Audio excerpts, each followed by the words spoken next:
Okay. So what we have here is a piece of tin, okay? So this came from one of those cans. So I just cut a piece of tin, okay? And I marked a little white dot on the one side, okay? Can everyone see the white dot? Okay. And then on the magnet, I also marked a little white dot, okay? So the magnet's also got a little white dot. Now I'm going to take the tin and I'm just going to stroke it against the magnet. What am I doing?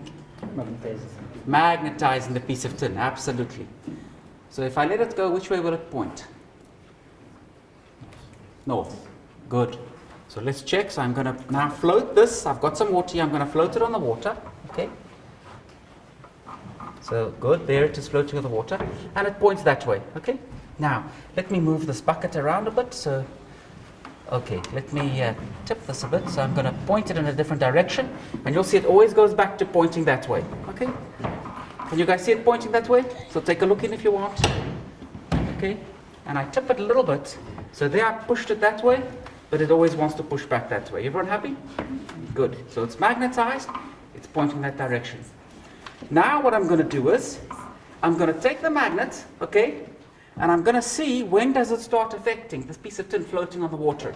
So if I put the magnet here, can you see it's now turning in a slightly different direction? Okay, okay, don't lean on the table, because then we get another effect, which is vibrations. So let's let it calm down a bit.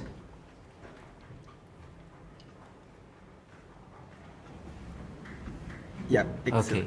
So the spot is facing the other way, but that should be fine. Yep. You can still see it. Okay. So now, if we move this a bit, it will point back north again.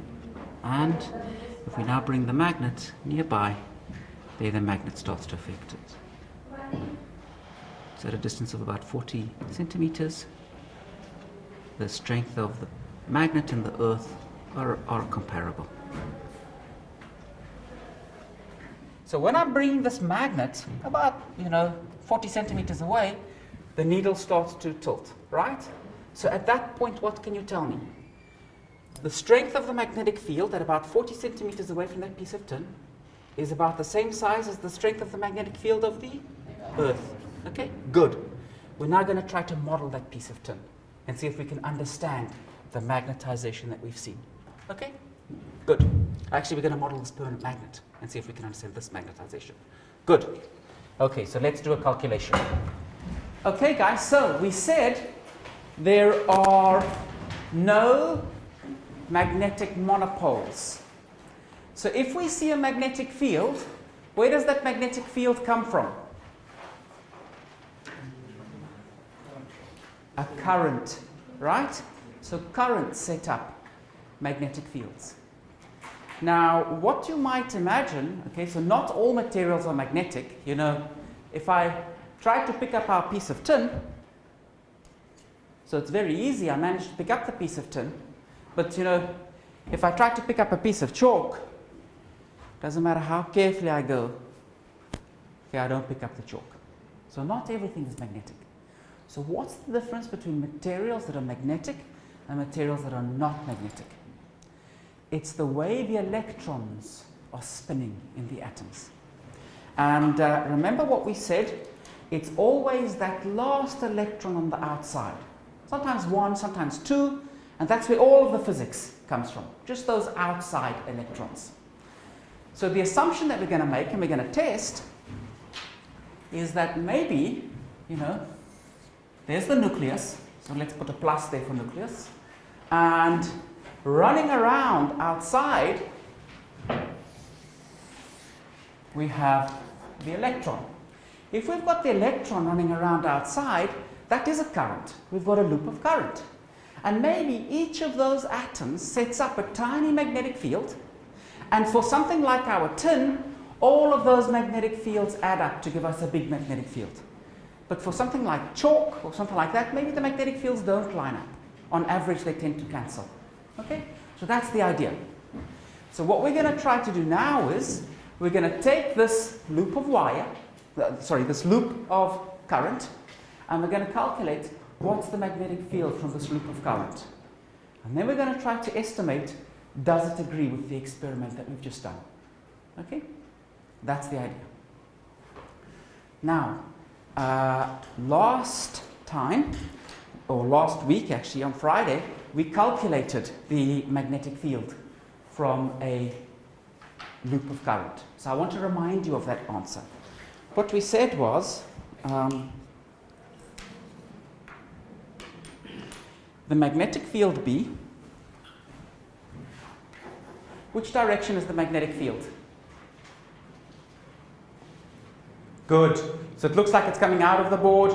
If you want to say, oh, the charge is negative, so it's actually going into the board, that's fine, okay?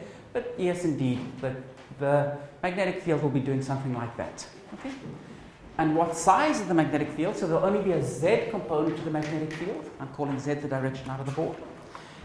The magnitude of this electric field, of this magnetic field, was mu naught over 4 pi times I times 2 pi r squared over r squared plus z squared to the 3 over 2.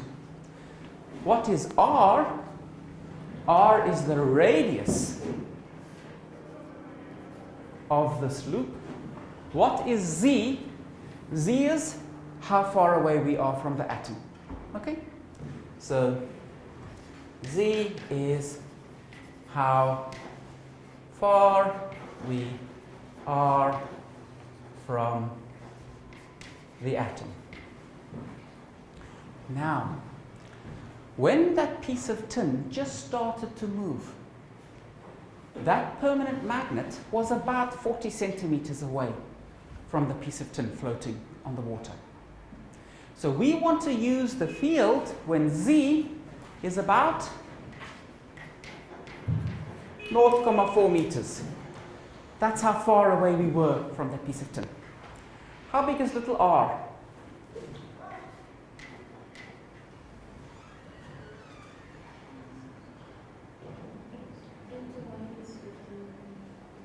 (10 to minus 15) would give us the size of the nucleus. How big do you think this loop of current is? 10 to the minus 10, because it's roughly the size of the atom. You guys happy with that? 10 to the minus 10. Can you see how much bigger z is than r? So when we plug it into this formula, we can completely forget about the r. It's completely negligible. Okay? So what we get for this magnetic field is mu naught over 4 pi.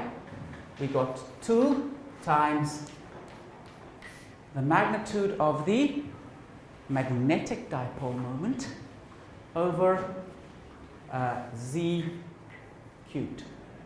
And the magnitude of the magnetic dipole moment was the current times by the area, pi r squared. So that's the size of the magnetic dipole moment. What we want to calculate now is how big is this magnetic dipole moment for our atom, so that we can calculate the field that our atom sets up. Okay. So the first thing that we want to calculate is the current, I.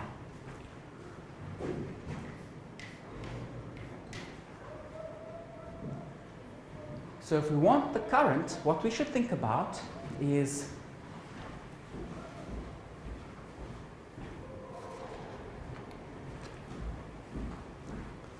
a little surface, maybe over here, and we want to know how much charge is passing that surface in some time dt. So what we want to calculate is I will be dq dt. Now, the way that I'm going to imagine this is, so soon we'll calculate how fast this electron is moving. This electron is moving at about 1 over 200 times the speed of light. So it's moving very, very quickly, times 10 to the 6 meters per second. If it's moving so quickly, when we interact with the atom, it is as if we have a charged ring, and the charge is spread continuously around the orbit of the electron. So I'm going to imagine calculating this by saying dq dx dx dt. dx dt will be the velocity of the electron, which I can estimate, and dq dx will be the charge per unit length, and the electron is spread around, the charge of the electron is spread around this ring. Okay? So that's the idea. So I can estimate the velocity, and I can estimate dq dx. So let's first of all take a look at dq dx.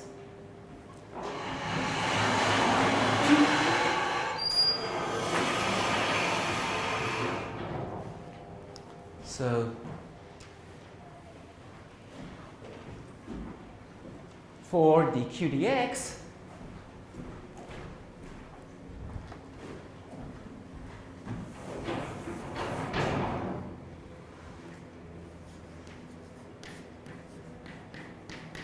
I want the charge per unit length.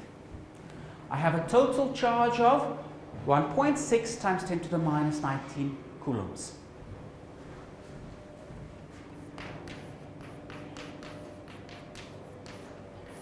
It is spread over the perimeter of a circle that has a radius of 10 to the minus 10.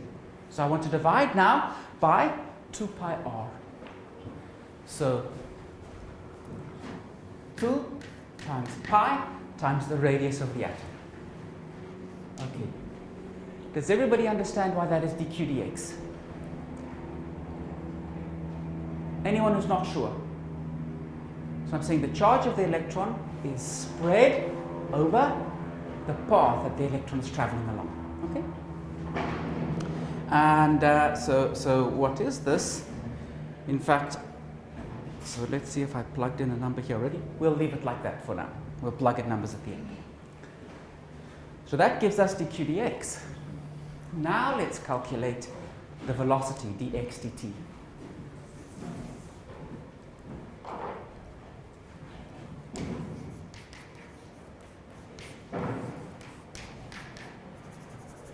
Now, to calculate this velocity, I'm just going to think classically.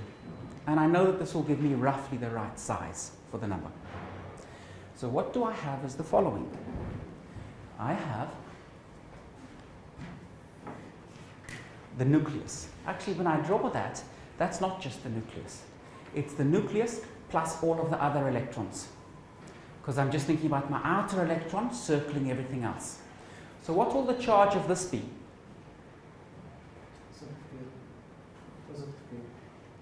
Sorry, it will be positive, yes. What size?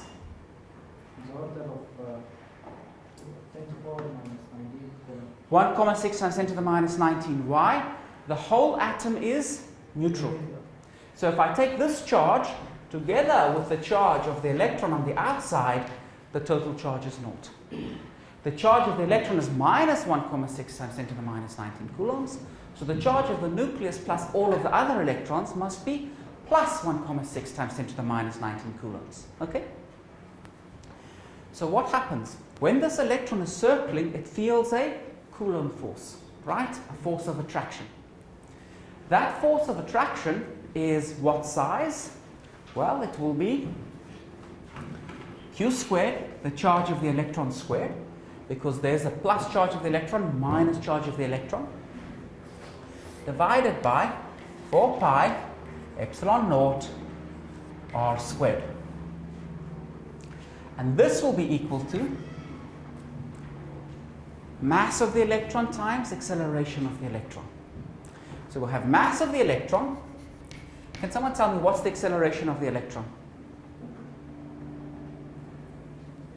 You're moving on a circular path with a constant speed. V squared over R. V squared over r, absolutely. So that's V squared over r. So let's take a look. We know what Q is. We know 4 pi epsilon naught. We know r. We know r. We know the mass of the electron, so we can solve for V. V will give us dx dt. We have also got dq dx. So once we take dq dx and V, we can plug it in to get the current that a single electron carries. Okay, before we do that, I want some estimates for the current. How big is the current?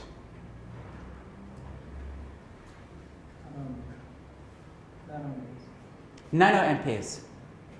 Do you say nanoamperes come in? Yeah. Okay, let's try that. I want some more suggestions.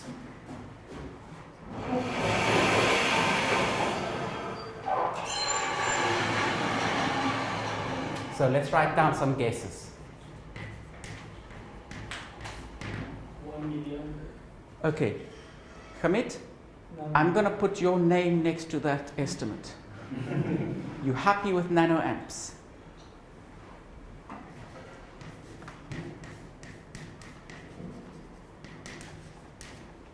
I heard another number. Milliamperes. So you say no, 1,000,000 times bigger.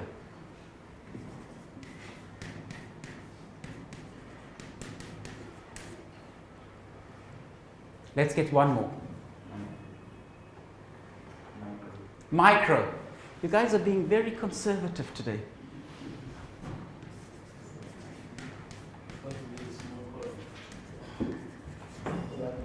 So there's no one going for amps, kiloamps, mega amps? No? Okay? So we'll keep those. Now just remember guys, this has already shown you, again, we don't know how big this number is. Okay? This is 1,000 times smaller than that, and this is 1,000 times smaller than that. So there's a difference of 1 million. So it's again, like I said to you, how long is this piece of chalk? And somebody says 1 meter, and somebody else says, no, come on, that's 1 nanometer. No, 1 micrometer. That would again be the same difference in the estimates. Okay? So let's see how big it is when we finally get the number. Good.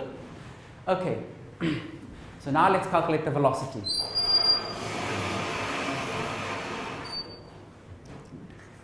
So the velocity will be equal to, let me multiply by r. So we'll get q squared, 4 pi epsilon naught. We'll have an r because that r squared will cancel with that r. And we should divide by the mass of the electron and square root. Okay, so let's start plugging some numbers in. What's 1 over 4 pi epsilon naught? 9 times 10 to the 9, so 10 to the 10. Q, 1.6 times 10 to the minus 19 squared. R,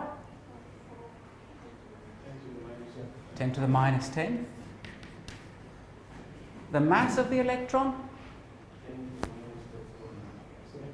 So what times 10 to the minus 31? 9 times 10 to the minus 31. So what should we simplify that to? 10 to the minus 30. Everyone happy with that? Okay. So we've just plugged in some numbers, okay? And that velocity comes out as 1.6 times 10 to the 6 meters per second. What's the speed of light? 3 times 10 to the 8. So 3 is about twice as big as 1.6, and 10 to the 8 is 100 times bigger than 10 to the 6. So 1/200th of the speed of light. Okay? So it's moving much less than the speed of light. V squared over c squared would still be 1 over 200 times 1 over 200. So still a small correction. If we were to study the electrons that are closest to the nucleus, the electrons that are closest to the nucleus have a much smaller value for R. And because they have a smaller value for R, V gets bigger. So if you start to study the electrons that are closest to the nucleus, you need to start accounting for special relativity. Those corrections actually become important. But for this calculation, it's not important. Good. So now, let's calculate our current.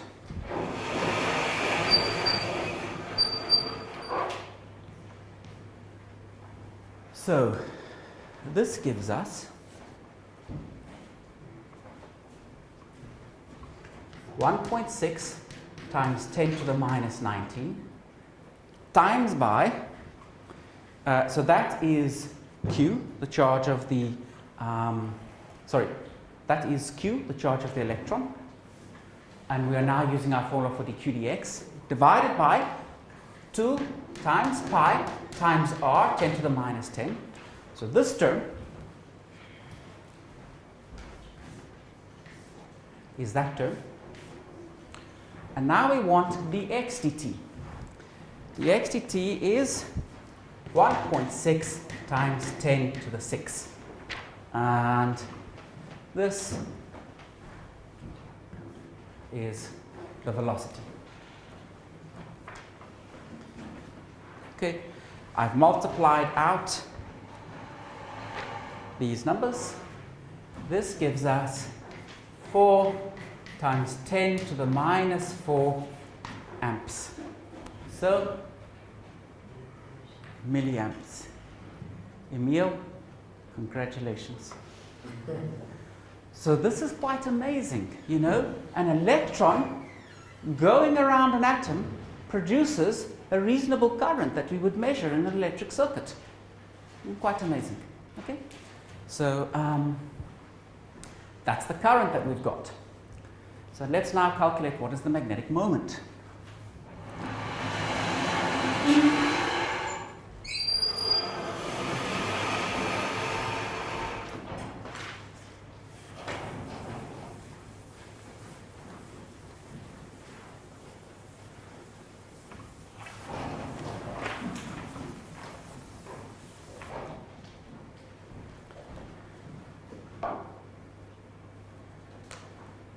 So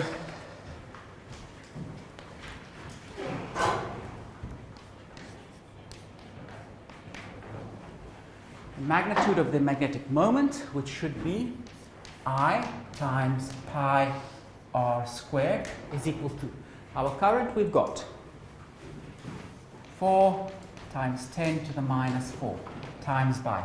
We've got pi. What is r squared? 10 to the power minus 20. Good. So you multiply this all together, you get about 1.3 times 10 to the minus 23 amp meter squared. So that's the magnetic moment for one atom. What we now want to do is we want to work out how many atoms there were. Each atom will give that magnetic moment, and our assumption is all of the magnetic moments will add. So let's take a look at our piece of tin. What I want to do is I want to estimate the volume of this piece of tin.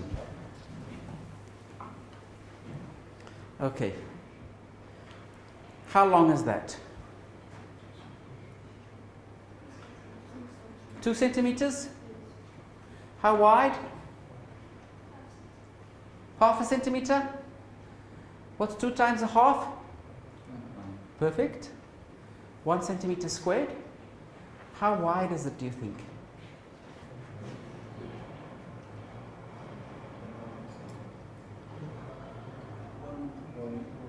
A millimeter? 1/10 of a millimeter? Okay, so what I estimated for the volume was 10 to the minus 6 meters cubed, order of magnitude, just by doing that kind of a thing. Okay? It might be slightly over, it might be slightly under. So my volume for my piece of tin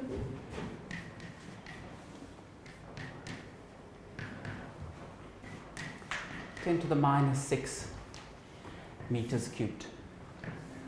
If I want to work out how many atoms, I should divide by the volume of an atom. Volume of an atom. What's the volume of an atom? 10 to the minus 13.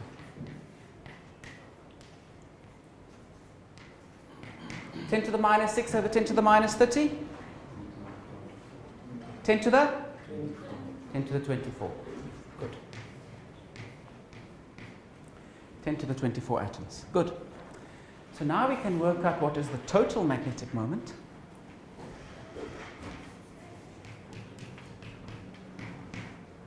So this is the magnetic moment of an atom times by the number of atoms. So this is 1.3 times 10 to the minus 23 times by 10 to the 24. So that gives us about 13 meters squared.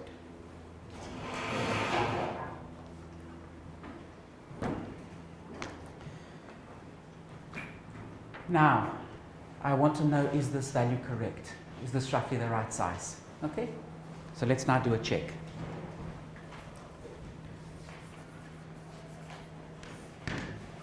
We know what the magnetic field looks like from a dipole. B from a dipole is mu naught over 2 pi times mu over r cubed, the distance that I am from the atom. Let's use z cubed. That's the symbol that we've been using. Now, when we brought the magnet close to the container where the piece of tin started to deflect, we were about maybe 40 centimeters away from the container when the magnet deflected. Okay? So, when we put this equal to 0.4 meters, okay, at that point, how strong was the field of our magnet compared to the field of the Earth? Almost equal, right? Because the needle started to deflect. So those two magnetic fields must have been about the same size. Everyone happy with that? Okay. Now, I know what the magnetic field here at Muizenberg is. Okay? And I know that this number is correct. How do you think I know? I used Google. And this number was 2 times 10 to the minus 5 Tesla. So what I'm going to do now is I want to solve this equation for mu and see how big is mu that I get like this. So this is a second way to calculate mu. And what I learn is mu equals to, so first of all, okay, so, well, let's maybe write 2 steps. What is mu naught over 2 pi? 10 to the minus 7. Good. So 10 to the minus 7, that is the value of mu naught over 2 pi. Good. Then we have mu. Z cubed, this will be 0.4 cubed, and this should be equal to 2 times 10 to the minus 5 Tesla. Does everybody agree I can now solve for mu? Okay, and go through that exercise. This is what you will learn. Mu is equal to 6.4 amp meters squared. So by comparing to the size of the magnetic field of the Earth, you get a value of 6.4. By doing our simple experiment, you get a value of 13. Okay? Now, you guys have still got your magnets, right? So you could very easily, if you wanted, get a Coke can, cut a piece of tin, magnetize it, and redo it. So you can check it for yourself. Maybe you weren't convinced by all of my estimates and things like that.